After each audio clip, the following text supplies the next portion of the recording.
Hey y'all, this is Sam with the Roots of Change podcast, and we are here to talk organizing in 2026 and how we move through this very impossible moment.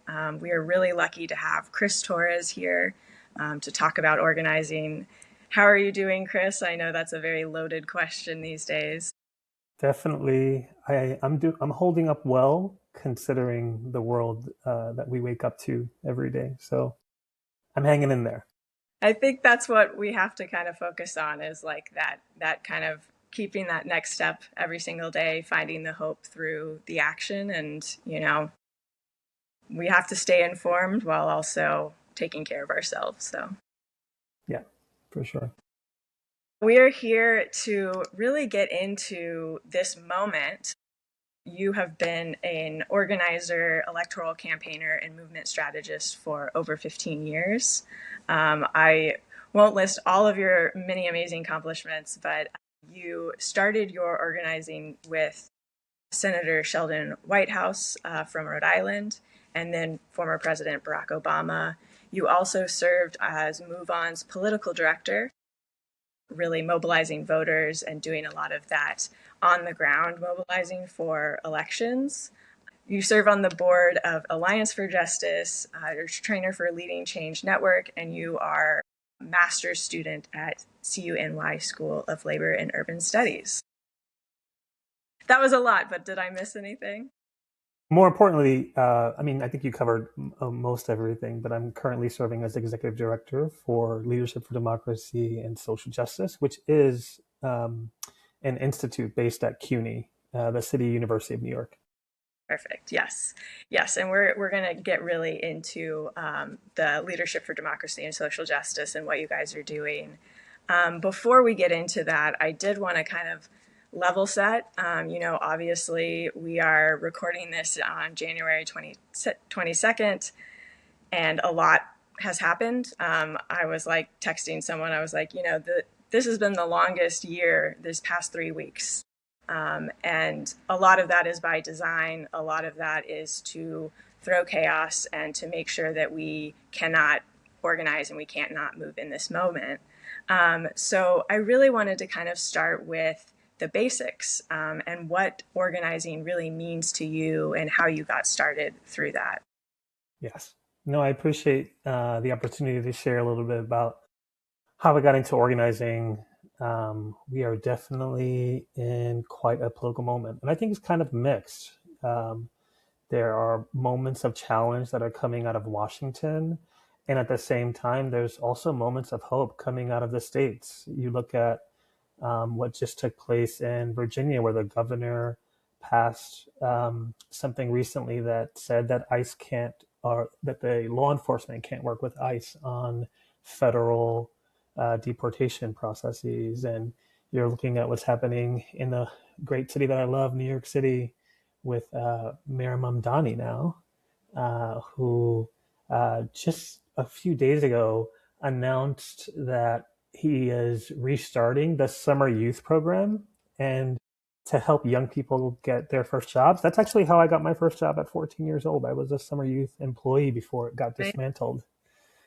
Um, so, and all those things that I mentioned, the sort of hopeful parts come because of organizing. Um, and to me, organizing is a form of leadership. It's a leadership practice where you sort of are bringing leaders and a community of people together to achieve purpose, real purpose in the face of uncertainty, because that's actually when you need leadership the most, when you need to sort of figure things out. Yeah. Yeah, and I like that you mentioned like the uncertainty because I think uncertainty is really hard for us as humans.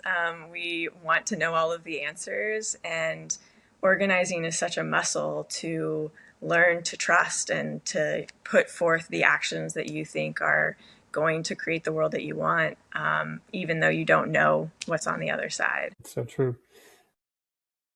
In fact, to your point, most of the time we don't know what's going to happen, but it's in coming together where we get to figure it out. Yeah. And that's really like the conflict of history, right? Like you're talking about the push-pull of revolution. We've obviously, this is not the first time we've been in this place. I know some folks are reacting in that way, but when we look at the long history of the United States, this is very common in our history. It is being perpetrated against Indigenous folks, Black and Brown folks, and other marginalized communities for centuries. And so I think that's another perspective. That's another perspective that I really look to in this moment. I think that's so wise of you to say, and I think part of the reason why folks um, are reacting this way, as if this is something new. But to your point, you could look at history and find moments where we were in this place. It's because um, there's been a real disconnection of lineage. These stories, the history, the lessons have not been passed down. And it's not that folks haven't passed it down out of like negligence, but a lot of our leaders were attacked by the state because of their organizing. A lot of people were jailed, and so our sort of birthright, knowing these things, was denied from us. But what I love about Leadership for Democracy and Social Justice is that one of our sort of core curricular planks is social movement history, because we think it's important that folks actually know, to your point, we've been here before and we know how to get out of it. Yeah, absolutely. And I was actually going to segue into that because I think the work that y'all are doing is so important. Can you share a little bit kind of an overview of Leadership for Democracy and Social Justice and your just varying initiatives, and then we can kind of dig into some of them? Yeah, absolutely. So, Leadership for Democracy and Social Justice is a training institute based at the City University of New York. It's an institute of two universities, the School of Labor and Urban Studies, SLU for short, and City College of New York, CCNY for short. And the reason it was centered at a public institution such as CUNY is because of its long history of activism and organizing, lots of movements for admittance of Black and Brown students took place at the City College of New York. In fact, City College was founded as a university for the students of the non-elites, students who were not allowed to go to other quote unquote elite universities. Were given admittance to City College free of charge. It was the first free university in the United States. And because of that history, we wanted to root this Leadership Institute here and to engage its over 250,000 working class, first generation immigrant student base. And, it's intent, LDSJ, essentially what we use that acronym. I just want to be transparent to describe Leadership for Democracy and Social Justice is a training institute that is like bringing tomorrow's change makers together, teaching them how to reclaim our democracy, how to organize people to change their everyday lives, while also helping folks develop vision and long-term strategies for our future. And we do that through our fellowship programs, and our fellowships track the life cycle of an organizer from the moment that you are a college student and pondering, can I make social justice and organizing a career? We help folks make that choice. We provide them with training, internship opportunities, and try to help them land their first job. To the folks who are like 3 to 5 years, okay, so you've been organizing for a while and now you're being asked to lead. How do we help support you and train you? All the way up to folks who are mid-career, been doing this work for 15 to 20 years, experienced a bit of burnout because this work is not for the weak, and want to get rejuvenated, want to get invested in, and want to deepen their understanding of how to build power, how to strategize for the long term to bring about material change in the world. I love that. I mean, yeah, that's all I'll say. But what I really appreciate is definitely the different layers, but particularly that first layer, because I think it's so daunting to get into activism and organizing. And our world gives us the path. It's like, take the job, go to school, do the things. And obviously, we're seeing that that is not the answer. Like, so many people are falling through the cracks. We have the biggest wealth gap. And people want to do good, but they also need to survive inside of capitalism. And so providing that pathway is so important to folks who have the passion but don't really know where the pathway even starts. And what kinds of institutions you can work for. Um, and also, part of being able to do this work for the long term is having a community and people that you could lean on, that you can grow along the path with. So we're also trying to build a community of practice. These are the folks who are doing this with you as you go to labor unions, or if you go into advocacy organizations, social movement organizations, and sort of explore the different ways to create social change in this space that's rooted in ultimately building power. Yeah, absolutely.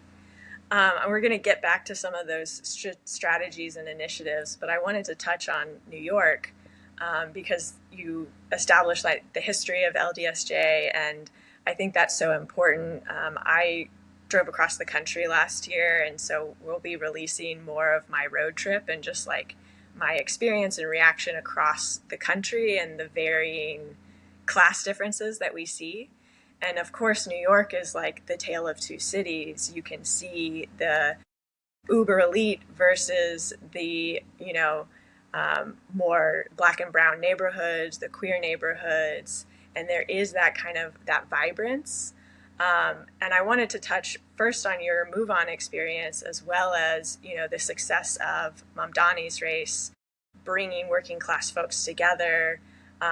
You know, what's your perspective on what Mamdani's campaign, or what made his campaign successful, especially in New York and other cities where we see this massive class divide? Yeah, and I'm sure there are lots of different pieces that we could touch on that sort of made his campaign successful. There are two things for me that really stand out. Um, First and foremost is that, well, maybe I'll touch on three. There's so many things you can touch on with that We'll election. just have like a whole, like a 3 hour conversation. Yeah, I mean, I think the first thing is that Mamdani was really smart to start the campaign around vision, and it wasn't like vision that he set out. What I loved about the way he started his campaign is that he started out listening, really curious about why certain parts of New York went Trump for the very first time. And through that exploration, really picked up this affordability issue. It was through deep listening that he heard loud and clear that people are really struggling to afford living and staying in New York. And he took that and created a whole agenda around it, around free buses, a rent freeze, just things that people could actually see improving their lives. So the first thing that I thought was really smart about his campaign, and that we often train organizers to think about, to lead with, is vision and an agenda that people can really buy into. Um, the second thing that I thought was like super smart, and it's something that I learned when I was trained by famed organizer Marshall Gant, who teaches over at the Harvard Kennedy School, but was formerly the organizing director for the farm workers movement. He worked very closely with Cesar Chavez. His blueprint on how he runs campaigns was used during the Obama campaign. Oh, cool.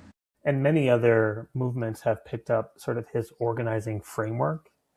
What I love about the framework that we saw work really well with Mamdani's campaign is that he had a real volunteer operation. He didn't sort of necessarily pay people to try to market himself to them, but rather ask people to join and to sort of have some skin in the game, to give of their time, talents, money, capacity, to really own the campaign with him.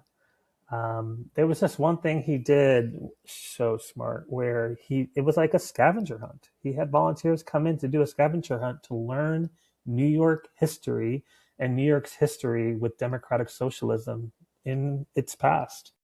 It's such a smart way of inoculating a constituency around potential attacks. And then folks who showed up were asked to volunteer, take on shifts. It's just such a smart way of campaigning.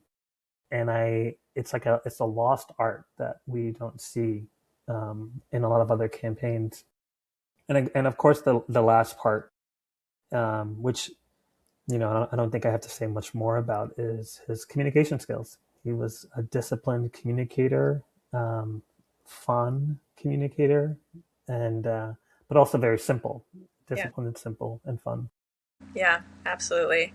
I That's exactly how I would answer that question too. And I want to touch on like the curiosity piece and the listening, like the biggest advice to give any candidate, any campaign is like it's not about you. It's not about you. It's about the people that you're representing. And if people know that, people can feel that within their messaging, within how you approach the campaign. And that's why we see a lot of folks like not succeeding in this moment. And unfortunately, I would love to, this is kind of a rabbit hole that, we probably won't get down into, but just like the idea of marketing versus storytelling versus that vision. Trump is a very good marketer. He knows how to sell, sell, sell, and he does it very well, and it works for his constituents. It doesn't work for our constituents because we want we want to be able to feel like we are making progress in this world, that we are actually taking care of each other. And that requires a lot more than just a simple slogan. Well, yeah, I mean, it's easy to market fear. That's what Yeah, Trump is doing, right? yeah, That's the sort of um, emotion that he's playing on through his marketing. And ultimately, emotions are what move people to action. And for our community, it's not like our side doesn't know how to market fear. We've done that. We did a lot of marketing fear of Trump. But you soon realize that marketing fear is not enough to always win. mm-hmm. That you might have wins along the way. And at some point, people shut it out because what they also want to do is that they want to feel a different emotion. They want to feel hope. Mm-hmm. And how do you do that? Authentically. And if you're going to do that authentically, it's not taking a marketing approach. If you want people to really feel, it's taking a more relational storytelling approach, one that is rooted in real values that people can buy into. Yeah. And that kind of emotion is regenerative. Fear is a lean back, hide emotion, like I don't want to react, I'm going to not. And that is the point. That's what Trump wants. But for us, our movements are about action and moving. I'm curious, like what would be your advice to campaigns in this moment who do want to do it differently, but are being told otherwise, being told to kind of toe the line, to use a playbook that we've seen from Democrats in the past? Yeah, I never like to sort of quarterback on the side, but I do think that I think first and foremost, it's about really trusting people. If you trust voters, if you trust the constituency, um, everything we are talking about is really asking our candidates to lead differently. Mm, And I think so often when people hear leadership, they think of the sort of sun model of leadership, the diva. I have to know it all. I have to be perfect. And we see that a lot in these campaigns. It's like when you hire all these experts, they're like, "Oh, okay, I've looked at the polling data and it says that the wind is blowing that way. We must follow the wind." You can lead that way. That's probably not going to win your election. But if you choose to lead relationally and relinquish control. I think that's the hardest part for campaigns. Yeah. Learning to relinquish control, to bring people into the process, to invite them into leadership, invite them into your campaign to give of their time, resources, their commitment. That can only happen, though, if they have a stake in the vision that you're setting out for the community that they live in. Yeah. It's just a different form of leadership. And so that would be my advice. Give it a try. It also is like less stressful when you don't have to freaking know it all. Yes. And you can bring others and their resources, their capacities into the work. Yeah. It's more fun too. We should Yeah. be doing this work together. Yeah. Yeah, no, thank you for that. And I'd love to hear a little bit about kind of the initiatives that you do with leaders in like terms of preparing them in this political, in this digital world that we find ourselves in. Yeah. So one of the things I love about Leadership for Democracy and Social Justice is that we take a really diverse ecumenical view of leadership to prepare folks. You can go to there are plenty of other training institutes that are doing really, really great work. So I throw no shade at my colleagues who are also in the trenches doing the good work. But what I really appreciate about our approach to this is that we think about leadership really broadly and try to invite people to think about it the same way. You're not just going to be trained on the nuts and bolts of organizing power and strategy. That'll be at the core of it, right? Because ultimately we're trying to create change makers. But we've realized in doing this work that we have to take leadership seriously. So that looks at the inner arts of leadership. How are people learning to sustain themselves? How are they thinking about a term that we've used from one of the other training institutes that we're good partners with, Rockwood? They teach this practice called personal ecology. And it trains leaders to look at your load management, your time management, your state management. How are you emotionally? We've learned that in training organizers to look at that and to sharpen their skills around it, we get different kinds of organizers who have more energy, are in a better state, and could be engaged a base through these uncertain times. We train on management practices. How do you build teams? It's not easy. I know that I mentioned relinquishing control. It's easier said than done. I get it. It's easier to do than to support others to do with you. But to really grow to scale, you need to bring people into the work. And so we teach people how to, sort of the effective elements of managing teams and how to do that. Additionally, we are always thinking about our ancestors and that we are rooted in history. There are a lot of things that we can learn from history, how our ancestors have dealt with some of the challenges that we're facing today in the past. And so we ensure that we are giving people this history, their birthright to know this history. And then we also talk about worldview and economy. I mean, to create change in the world, to dream up a new world, you also have to have a clear understanding of how the world works. Yeah. And so we cover a lot of these elements. It's a lot to do in our fellowships, but we have a program design that does this through academic coursework. Sometimes we'll do week-long retreats. But the last key element of our program design is coaching, because in truth, learning in a classroom setting or at a retreat is part one, but the real learning happens in the doing. And we try to create a container so that you can get feedback, and work through what you're learning. So that's just a little bit about sort of how we've structured our work. That's awesome. I really love the like ongoing learning and the coaching piece because that's exactly what we're doing here at the Roots of Change Agency is like having a media ecosystem that is about that what I call indigenous learning. It's not the checklist, it's not step 1, step 2. It's like we have to really be the whole person to be the organizer to do this work. So I really appreciate that. And I also appreciate the whole body part. I think that is something that is really missing for a lot of folks, is like not having that mental, emotional, spiritual practices, having, community outside, making sure that you are a whole self as you're doing this work.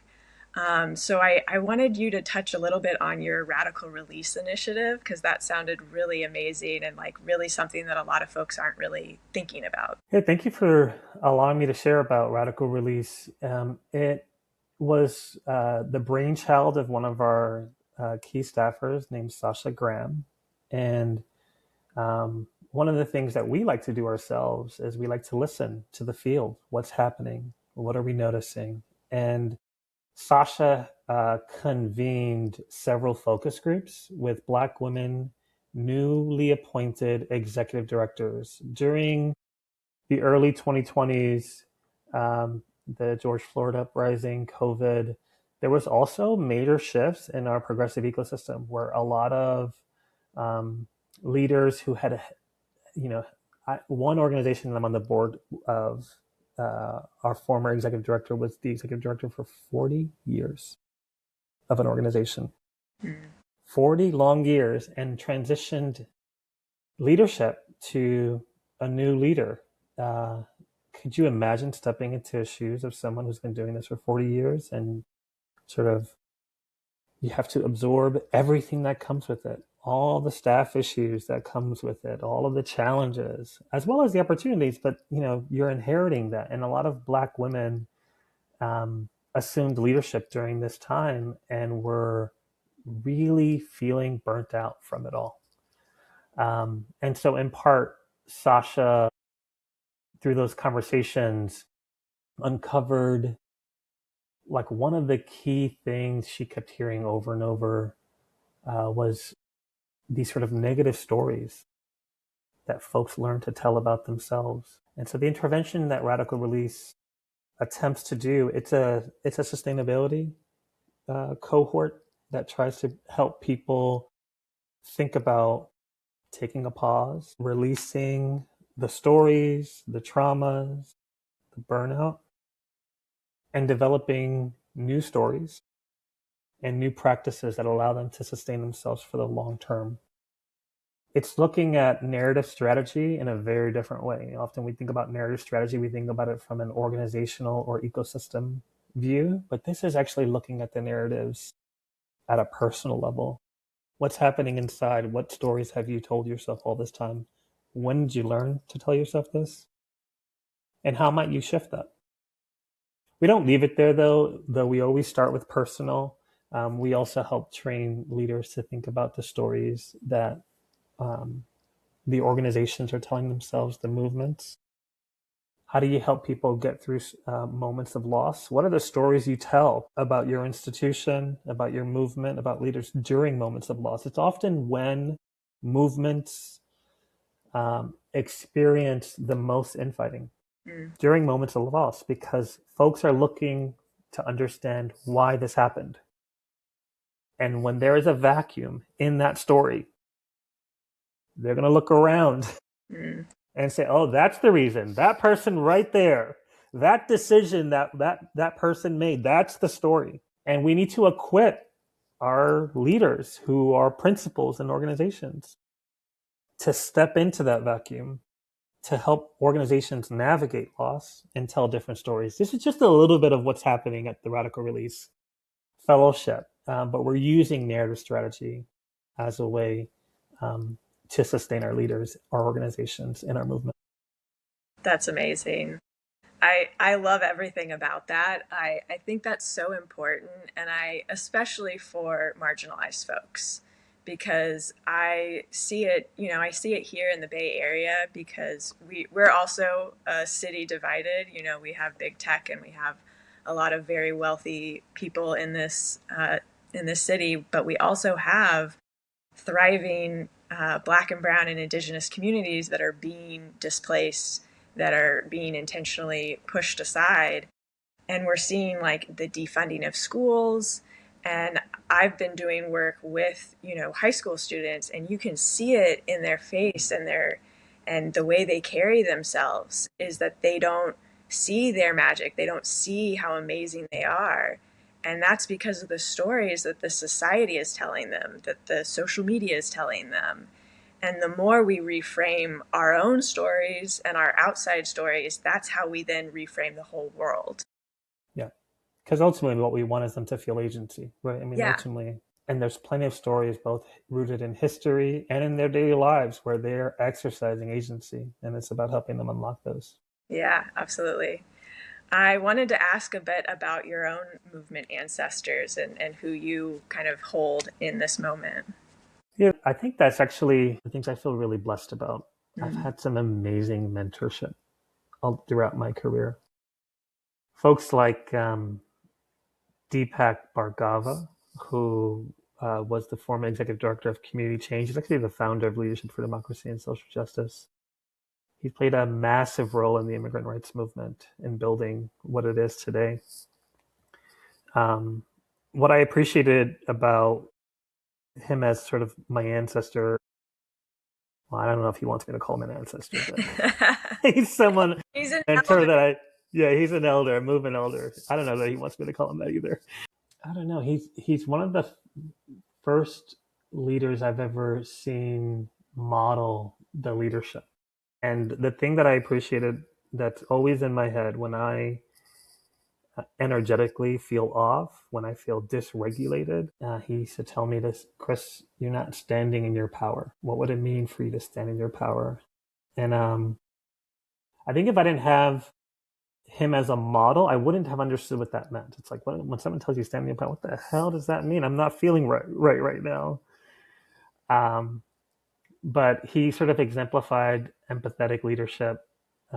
He wasn't never used force or manipulation.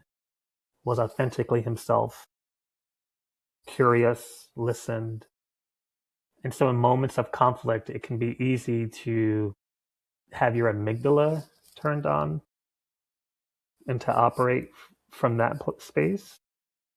But when he was telling me, hey, stand in your power, he's like, okay, don't let that amygdala take over. Stand in your power, breathe, Yeah. exhibit the sort of qualities of empathetic leadership that is in you. Um, Marshall Gans is a movement elder that I look to. Um, I think from him I learned the power of storytelling, but also, and actually, when you ask other folks, like he's really well known for storytelling. Like that is the thing that people learn the story of the public narrative practice of story of us, self, us, and now. What I appreciated about Marshall um, is actually that you can build campaigns that brings volunteer leadership. When I was first getting into elections, I worked on a mayor's race in Philadelphia, and I was told that you can't build a volunteer operation because people are used to getting street money. Yeah. They won't join your campaign in the way that you're trying, Chris. And Marshall's like, into city to city. Um, that's not respecting people as humans. I mean, look at you can go to any church throughout the United States and see volunteer leadership happening every day. People giving of their time to their communities, giving of the limited resources, not being afraid to ask people to give of their limited resources for something more purposeful. And so that's always a reminder I have in the back of my mind. I can go anywhere, and as long as it's purposeful, can bring people together to do stuff, take action. Yeah. And to me, that's all about the stories that we tell. Because if I talk about it like horses with blinders, like I feel like a lot of us are like still in the horse race. We're in the paddock and we can't see anything. But once we become wild horses, we take off those blinders, then we can tell the stories that are more true to ourselves and not the stories that, you know, white supremacist capitalist patriarchy wants us to tell. That's right. That's right. I love that. Well, so I wanted to get, just as we start wrapping up, into, strategies to kind of consider in this moment for movement leaders, for activists, for people who are maybe on the front lines, but more so the people who are like about to be on the front lines. They're like, okay, where do I go? What do I do? What is your advice to folks in this moment that we find ourselves in? Yeah, so to me, strategies are first rooted in shared analysis. And one of the things that we teach at Leadership for Democracy and Social Justice is both power analysis and something called conjunctural analysis. And I know it's a big word, so let me just sort of explain what it means in plain terms. It's an analysis of the social forces at play today. Mm-hmm. Also, an analysis of the conditions, whether they be political, what are the economic conditions, what are the technological conditions, the social conditions, environmental conditions, the legal conditions. Part of what we train leaders, it's not something that just experts do, but everyday leaders to share their knowledge about the current state, the current conjuncture, the current moment we find ourselves in. Who's mobilized? What forces on the other side are mobilized? What interests do they have? What power are they employing? Same analysis for our side.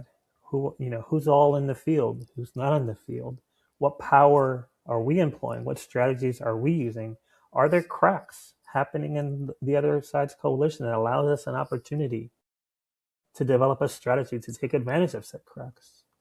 Right? So part of what we do at LDSJ is to help people build that muscle. It's something that if you go to Latin America, Europe, other places, activists there it's almost like their bread and butter, this everyday thing. They're so used to it. It's not a muscle that we do here. To me, good strategy has to be rooted in a shared analysis of the moment of power. And then let your power analysis help inform strategies. Mm. And, we try to share different strategy models that have worked throughout history, throughout different movements, everything from electoral strategy, organizing and base building, direct action, civil disobedience, mutual aid as a strategy. And I can go sort of on and on. But every movement, it's like we also try to use the analogy of music. It's like an orchestra. It's like what strategies need to sort of be happening all at the same time. Your institution might not be the one leading the mutual aid, but maybe because of your resources and the analysis, you're best positioned to work on the electoral part. So then how are you sort of seeing the different forces at play and where you can best contribute to it?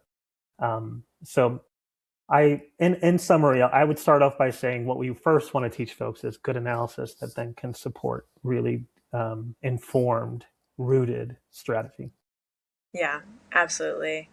And I will just plug the Roots of Change Agency because we have a very deep podcast history, and we've done a ton of like deep dives of history. Like the Roots of Change Agency, we are called that intentionally because we have to get to the roots of our world to build our own agency to create that change. And we'll definitely link some of your resources in the show notes to make sure that folks can access y'all's resources right away as well. Yes, please check out our website, socialjusticeleadership.org. We always update it with new applications to the different fellowship cohorts. We're also going to be planning some one-off modular learning opportunities where people can sign up online and get to experience a little bit of the learning, how to do a power analysis for your campaign, for example. It's just one idea of the kind of things we have cooking up at the organization. That's awesome. Yeah, I'm excited to check those out. As we wrap up, I always like to ask folks, like, how are you staying rooted these days? Like, are there anything outside of organizing that is just helping you stay steady? I have another mentor. I had a radical leftist priest growing up at my church. He was, I grew up in a Catholic church. I keep looking for him when I go to different churches because he was incredible. But one of the things that he always reminded me of is, Chris, No matter what, you always have to focus on your mind, your body, and your soul. So I try to think about that when planning out my week. How am I stimulating my mind? Is there a book that I want to read? Is there a show I want to see? My body, I go to CrossFit 5 times a week. I try to eat well. And then my soul, like who can I be in community with to spend time with? So that's sort of how I stay rooted during this really tough moment. That, yeah. Community is definitely saving me these days. Just it's really great to find that and be able to, know that we're all moving in the same direction. And, sometimes the big stuff at the top always feels really big, but when we root into the difference that our whole selves are bringing. Find our agency and collective agency, baby. That Yeah, totally makes sense. hell yeah. Well, thank you so much, Chris, for joining. I really appreciate it. Everyone, I hope that you all check out LDSJ, and we'll definitely link everything in the show notes. Is there anything you want to plug before we close out? No, I just want folks to stay grounded and let's take action. Let's take back our country. Perfect. Yeah. So, with that, I hope y'all stay rooted.